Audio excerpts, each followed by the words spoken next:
अस्सलाम वालेकुम नाज़रीन, ड्रामा सीरियल महशर की आने वाली एपिसोड बहुत जबरदस्त होने वाली है। क्या होने जा रहा है आने वाली एपिसोड में, ये बताएंगे हम आपको आज की इस वीडियो में कि क्या आयमा अब्दुल रहमान को छोड़कर हवेली वापस चली जाएगी या फिर अब्दुल रहमान को माफ करके उसके साथ रहने का फैसला करेगी, और अगर ऐसा होता है तो फिर पारस का क्या रिएक्शन होगा, और वहीं दूसरी तरफ आयमा की बीमारी का क्या होगा।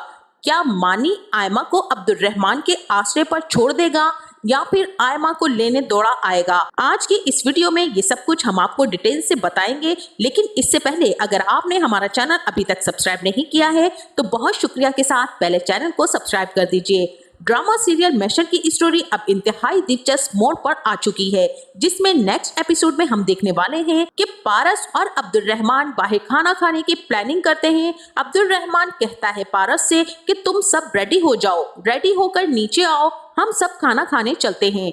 इसके बाद हम ये देखेंगे कि पारस आयमा के पास जाती है और उसको कहती है कि तुम और अब्दुल्ला भी तैयार होकर नीचे आ जाओ, हम लोग तुम्हारा वेट कर रहे हैं। तो आयमा वहां पर पारस से पूछती है क्या हुआ, सब खैरियत तो है, किधर की तैयारी है। तब पारस कहती है कि मैंने और मीर ने फैसला किया है कि आज हम खाना खाने बाहर जाएंगे, इस वजह से तुम और अब्दुल्ला भी तैयार होकर नीचे आ जाओ। अब यहाँ पर आयमा पारस को बोलेगी कि मेरी तबीयत कुछ ठीक नहीं है, मैं अब्दुल्ला को तैयार कर देती हूँ, आप अब्दुल्ला को अपने साथ लेकर चले जाएं। वहाँ पारस बहुत इसरार करेगी आयमा से, लेकिन आयमा उनके साथ जाने से साफ साफ इनकार कर देगी। और जब पारस अब्दुल्ला को तैयार करवा कर नीचे आएगी तो अब्दुल रहमान उससे पूछेगा कि आयमा कहाँ है, क्या वो हमारे साथ नहीं आ रही है। तो वहां पर पारस अब्दुल रहमान को बताएगी कि मीर वो पहले कौन सा हमारे साथ कहीं जाती थी, मैंने तो उसे बहुत कोशिश की है मनाने की, पर वो नहीं मानती और उसने अब्दुल्ला को मेरे साथ भेज दिया है।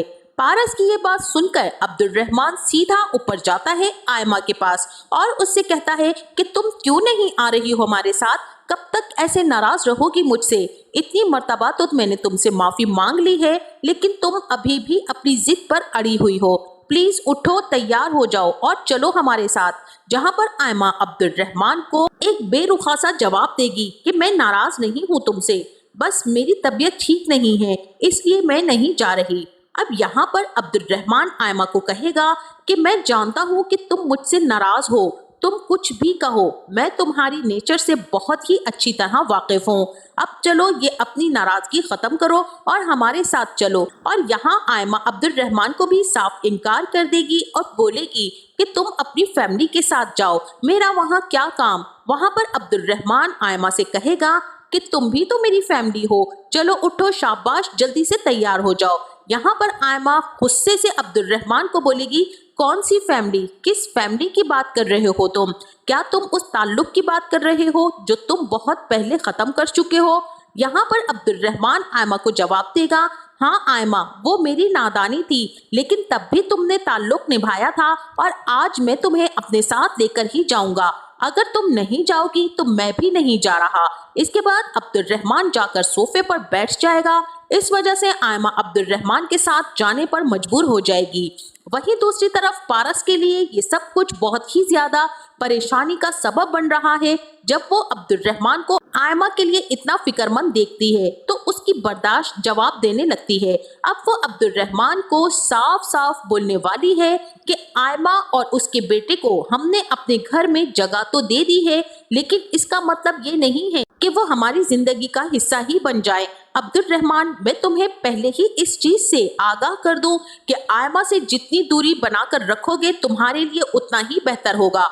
मैं ये चीज काफी अरसे से नोट कर रही हूँ कि कुछ तो ऐसा है जो तुम मुझसे छुपा रहे हो, लेकिन वो जो भी है मैं इतना जानती हूँ कि वो अच्छा नहीं है, तुम्हारी बेचैनी का सबब भी वही है।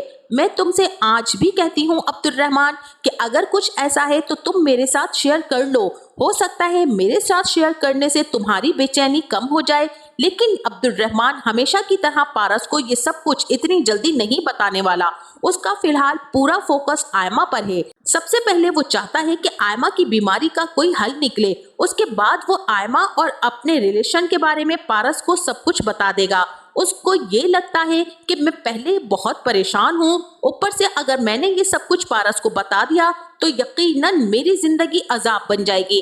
اسی لیے عبد الرحمن کی اب یہی کوشش ہے کہ فی الحال وہ پارس سے یہ چیز چھپا کر رکھے اور فی الحال آئمہ کے علاج کی کوشش کرے، لیکن یہ سب کچھ اب بہت زیادہ دیر تک پارس سے چھپنے والا نہیں ہے، کیونکہ جب ایک چھت کے نیچے رہتے ہوئے پارس کے سامنے آئمہ کی اتنی فکر کرو گے، اس کی کیئر کرو گے، تو ظاہر ہے پارس کو تو شک ہوگا، اور جب اس کو شک ہوگا تو پھر اس چیز کا پتہ لگنے میں دیر نہیں لگے گی۔ لیکن آگے چل کر ہونے والا کیا ہے؟ کیا آئمہ بچ پائے گی یا نہیں؟ اور اگر عبد الرحمن آئمہ کو بچانے میں کامیاب ہو گیا تو کیا آئمہ عبد الرحمن ایک ہو پائیں گے؟ اور کیا یہ سب کچھ پارس کے لیے ایکسپٹ کرنا آسان ہوگا؟ اور وہیں دوسری طرف مانی تو آئمہ کو لے جانے میں کامیاب نہیں ہوا۔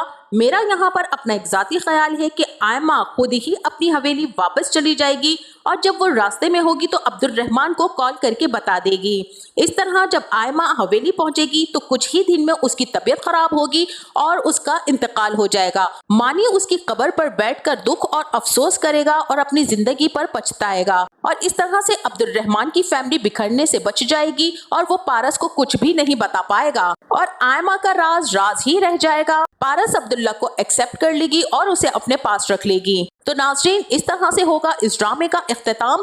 آپ کی اس بارے میں کیا رائے ہے؟ مجھے اپنی رائے سے ضرور آگاہ کیجیے گا۔ جاتے جاتے ویڈیو کو لائک اور چینل کو سبسکرائب کرنا نہ بھولیے گا۔ اپنا بہت سارا خیال رکھیے گا۔ ملتے ہیں نیکسٹ ویڈیو میں، تب تک کے لیے اللہ حافظ۔